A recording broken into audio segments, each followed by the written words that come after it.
Coming up next on Arizona Horizon, a Memorial Day special. We'll hear the story of 9 Marines from Morenci who served in Vietnam. Only 3 of those Marines made it back. Also tonight, we'll learn about Arizona's National Memorial Cemetery, and we'll find out about a museum where you can see military equipment from past wars. Those stories next on Arizona Horizon.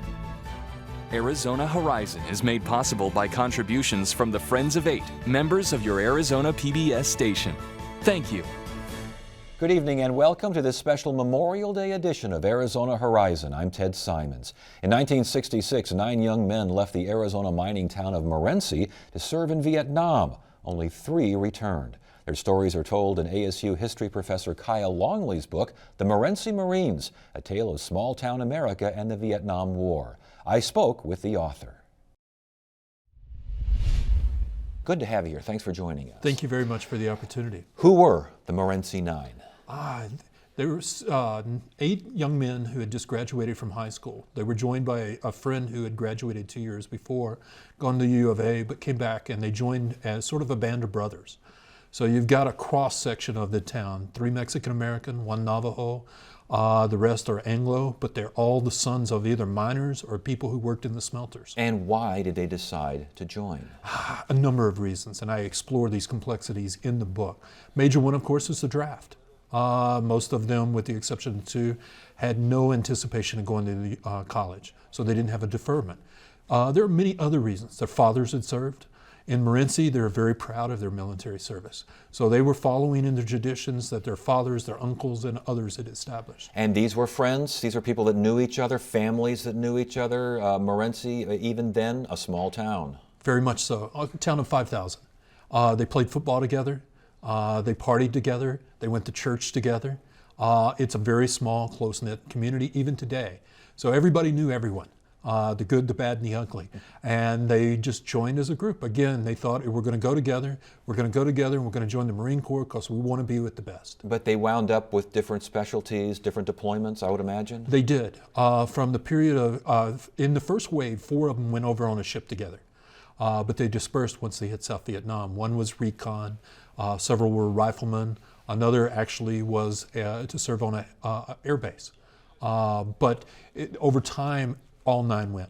And unfortunately, over the period, 6 out of the 9 will die in combat. And yes, and that is this part of the story that is so wrenching, not at the same time. So it sounds as though the town, this small town, had to go through these funerals one after the other. Talk to us about that. Yes, I mean, it was devastating. The first young man to die, Bobby Dale Draper, was the star football player.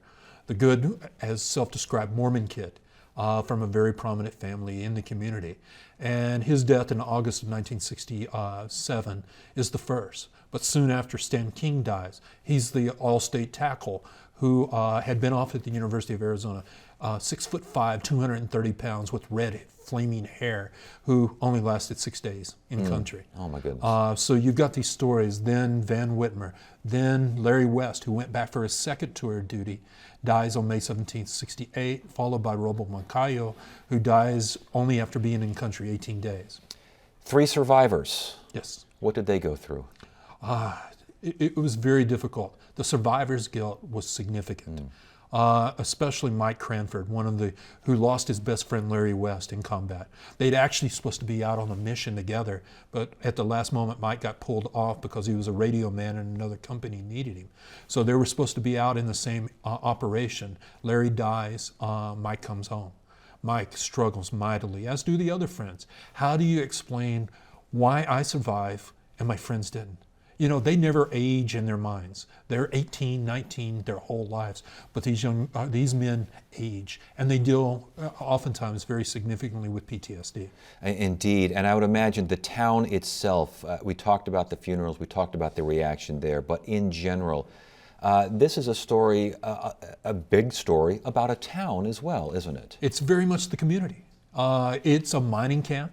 So it's a very unique community in many ways, dominated by Phelps Dodge during these days. There's strikes, there's conflict, there's cooperation. You know, their fathers work 26 days on, 2 days off.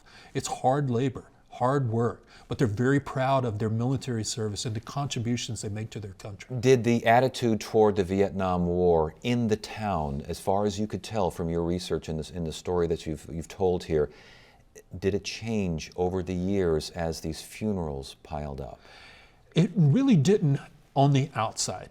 I do think that it did on the inside. For example, the last young man to die, Clive Garcia, his brother wanted to join. And while his mom and dad were very proud to say their son had made a sacrifice, when the youngest son went to join the Marine Corps, they squashed it and did not want to lose another son. So on the exterior, very strongly in support of the war. If anything, they complained we didn't win. Yes. But behind the scenes, I think there were a lot of people that started to question, not like anti-war protesters, but just why do we have to make such a sacrifice when others are not? Well, is this a typical or is this an atypical small town American story during the Vietnam War? I think it's a very typical. And I think their story, even though it's about 9 young men from the same community, it's the story of a generation of Vietnam combat soldiers that go off to war from small towns, farming communities, mining towns in West Virginia or Montana. These small towns, these small, urban, suburban enclaves, oftentimes immigrant, take significant casualties. And so there's a lot of things replicated: loss of friends, the experience in combat, the PTSD they deal with, the dishonor many people heap upon them for their service, and how they have to overcome that. So there's some really unique characteristics. Again, in this group of 9, for 6 to die, that's just a devastating loss. But at the same time, there are a lot of continuities and a lot of similarities with the Vietnam generation. How is the legacy of the Morenci Nine preserved, especially in a town like Morenci, which is literally changed from those days because it's been swallowed up? I mean, much of the history of that town is now at the bottom of a pit. Very much so. It made it very difficult for me as a historian to recreate the story because it wasn't there for me. And I couldn't even see the physical characteristics. But what has been an important, and I think this story means more to the people in Morenci because it's the way they hold on to their old traditions is through the stories, because the physical characteristics are no longer there. So they have to hold on to these memories. And I think it's extremely important. And again, they'll be the first to say, other Morenci, young men from Morenci served. Some died. But the story is just sort of a central piece of that story of remembrance. And is that why you wrote this book? Why did you write this book? It was just, I read a newspaper article in 2000, and I looked at it and I go, there is so much more to this story than just a newspaper article. It was a wonderful article, but I looked and went, this is an important story, not just for Arizona, not just for the Southwest, but for our country, for the Marine Corps, for the people who served in Vietnam, because their story is a story of many. And when you started to write the book, when you had an idea of what you wanted the book to be and how it would, the results would be, when you wound up with the hardcover edition all set to go and all the work's been done, was it the same book? It is the same book. And I think what made it is because I wrote their story. That was my goal, is not to incorporate my story into the process. It was to write their story, and the story unfolded. Now, it was a very difficult story, because there were no central depositories of materials to take and use. I had to do a lot of oral histories. I had to beg families for letters and diaries, and many of them were very forthcoming. A lot of the families wouldn't even talk to me though, because it still hurts so bad. 40-something years later, to have lost a brother, to have lost a son. So it was a very difficult process, but one where many people in Morenci embraced me and helped me. Well, with that in mind, now that the book is out, now that folks have had a chance, well, they will have a chance here. It's just recently released, but what kind of response are you expecting from this? I expect a good one, because again, the people who have read the Advanced Galleys are very strongly supportive of it. And these are scholars, these are people that are not even tied to Morenci. But I think the people in Morenci are going to enjoy, as much as you can enjoy this, to a degree, a very sad story. They want the history remembered. And Leroy Cisneros just died, one of the survivors, and his comment to me was always, I want my friends remembered. I want my sons to know about Bobby Dale Draper, my best friend, and I don't want them ever forgotten. Well, it's a great piece of work. Congratulations on the success of completing the book, and good luck with your future and the book's future. Thank you very much. Get the inside scoop on what's happening at Arizona PBS. Become an 8 Insider. You'll receive weekly updates on the most anticipated upcoming programs and events. Get the 8 Insider delivered to your email inbox. Visit azpbs.org to sign up today. The National Memorial Cemetery of Arizona is located in Phoenix, and since 1979, the cemetery has been the last resting place for veterans and their families. The facility was started as a state cemetery and then transferred to the U.S. Department of Veterans Affairs in 1989. The cemetery is expected to reach capacity in another 15 years. For more on the cemetery, we spoke with Jerry Rainey, the facility's director, and administrative officer Deborah Ryan. Good to have you both here. Thank you so much for joining us. Where is this national cemetery? We're located about 2 miles north of the 101, just off of Cave Creek Road. Actually, you would go down Cave Creek and turn right on Pinnacle Peak. That's where our main entrance is at. And how big a facility is this? Right now, we have got 220 acres and 118 acres that's developed. So you still have quite a bit undeveloped, and That's correct. as far as burials there now, I read 66,000, but how many ceremonies, burials do you do a year? A little over 3,000. My goodness, that's a lot. Yes. Things have to be kept moving there, don't they? We try to keep them moving right along. Give us a description of how a ceremony, how long a ceremony, and what would be involved with the ceremony. The ceremonies are scheduled for 30 minutes, and at the beginning of the service is military honors, and that takes about roughly 10 minutes or so. And then at that point, the families or the funeral homes have made arrangements for clergy to come forward and do a short committal service for the family. So it's generally about 30 minutes the services last. And who is eligible now for this cemetery? Any veteran and their spouse, and of course children under 18 years old who have an other than dishonorable discharge. Okay. As far as the assignment of grave sites, how does that work? We take each grave one after another, and that's due to equipment because we can work the next available grave site. We do not reserve any of them unless it's, of course, connected with the Corey Shea Act, which is where a veteran is killed in active duty, and then if he has no other dependents, according to the Corey Shea Act, then their father or mother are allowed to be interred with that soldier. Interesting. Describe the appearance of this national cemetery. It's really nice. It's a desert landscaping, and we're surrounded by mountains all the way around. It's very peaceful, and it's really a lovely cemetery. Is it desert landscaping? And obviously, certain parts of the country would be considered, but is that relatively unusual? Most of our cemeteries are the turf, the grass. Yes. And so a lot of times families come in and they see the ground and they're like, I don't know about this, but it's really lovely once you've been there and you see it. It makes sense for Arizona. Do we see gravestones there? Do we see something else? Yes, we do have flat bronze markers, and at NCA we call it water-wise landscaping. We are on a drip irrigation system for some of the plants, but it is a desert landscape and it's very beautiful. And of course we'd like to have people to come out and take a look at it. It's a gorgeous cemetery. No upright headstones though, correct? That's correct. Why is that? It's essentially, it's just something that they've chosen to do here. A lot of national cemeteries, of course, they've got the marble upright headstones or the flat headstones. And of course, in this location, they've chose to do the flat bronze markers. We've also got what we call a columbarium wall, and that is an above ground columbarium with niches that holds cremations. And as far as cremation placement, that's basically how that would work in the wall there?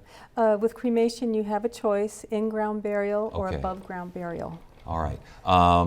Any special features at this in terms of like electronics or what? Well, we have a carillon, And Oh, very nice. it does Winchester chimes on the hour, and then also plays military songs throughout the day on the hour. So it's very nice. Yeah, It's that's very not anything else special there that you may not see at other national cemeteries? Well, we've got a memorial walkway there. We've got what we call Founders Plaza. And you could probably tell a little bit more about Founders Plaza. Well, the memorial walkway that's part of Founders Plaza has monuments that have been donated and by different veterans organizations in memory of female veterans or Seabees, or there's all kinds of monuments there. So it's very nice to see them. They're very nice monuments out there. And we've got the Eternal Flame going 24/7 there at Founders Plaza. And it's a very beautiful place. I understand that there's a computer kiosk that helps locate grave sites. Talk to us about that. That's correct. We've got a public information area, and of course to the rear of the public information there's a kiosk, and essentially all the visitor has to do is just go and type in their loved one's name, and it will actually do a location and print out a map of the different sections in the cemetery. The other thing I'd like to mention is the National Cemetery Administration has also got an app for your cell phone that you can literally look up your loved ones at any one of our 131 national cemeteries. Oh my goodness, so this applies to all the national cemeteries? That's correct, it is. Give me the history of the cemetery again. Now, I understand it was run by the state for a while, then the feds. Talk to us about that. The first burials were in 1979. And then in 1988, the federal government took over with the stipulation that it remained desert landscaping or water-wise. And then in 1994, we had a $13 million renovation and so for improvements in the cemetery. Again, $13 million, what's involved with that kind of? They built the visitor center, which was really lovely, a large glass building. We expanded on the roads. We built some more committal service shelters to help for the families, and also water retention areas, so the heavy rains, there's not an issue anymore. Everything's taken care of. It goes smoothly. And hopefully, yes. Yeah. As far as development is concerned, surrounding homes and these sorts of things, how close are they? Well, we're sort of still out in the middle of nowhere. Are you kinda. really? There's We're nothing still to the, isolated, yes. Yeah, there's nothing to the north of us. This sort of area. There's a mobile home park and some houses. We're still kind of out in the middle of nowhere, Yeah. so we're still kind of not populated there. You mentioned how much developed land there was, how much is still undeveloped as far as the cemetery is concerned. Any threat of reaching capacity anytime soon? Because it sounds like there's a lot of activity out there. Well, we're actually, within the next couple of years, we're going to expand with more columbarium walls for above ground cremations, and of course we've got a lot of undeveloped land, so no, at this point we are not concerned at all with running out of space, and of course there's plenty of areas surrounding the cemetery. So. Is this the only National Memorial Cemetery in Arizona? We also have a satellite cemetery in Prescott, Arizona, Oh. and we manage that cemetery as well. It's located across the highway from the VA Medical Center up in Prescott. And is that bigger, smaller? How does that compare? It's a smaller cemetery. It's 6 acres, and there are approximately 3,000 in-ground burials. And we, not too long ago, built a columbarium wall, so it's closed to in-ground burials, but it's open for cremation placement in the wall. Okay. Last question. What should people know about this cemetery? What kind of information do you want to get out? Well, we want to get out that we're there, and we are a service to the veterans, and it's free. It costs nothing to the family, and it's a benefit that they deserve, and of course we're here to take care of the veteran. What should people know about this cemetery? It's really beautiful, and come out and take a walk and spend some time there. It's very peaceful and very nice. Well, thank you both for joining us tonight on the special edition of Arizona Horizon. Good to have Thank you you. here. We want to hear from you. Submit your questions, comments, and concerns via email at arizonahorizon@asu.edu. The Arizona Military Museum is housed in a historic adobe building in Papago Park. For more than 30 years, visitors to the museum have had a chance to look at and study artifacts from past wars. Joe Abadili, a retired colonel and director of the Arizona Military Museum, tells us more about the facility. Good to see you. Thanks for joining us. Thank you for having me. This is a great opportunity to Well- tell people about the museum. Well, tell us about the museum. What's it designed to do? Well, it's designed to inform people about the military history of Arizona and Arizonans who served in the military, from the conquistadors, as you pointed out, all the way up to the modern wars. Operation Enduring Freedom, Iraqi Freedom, Desert Storm. We have a display for women in the military. We have a Medal of Honor display. And of course, we cover from the conquistadors, the Spanish colonial period. We cover the U.S.-Mexican War, early Arizona.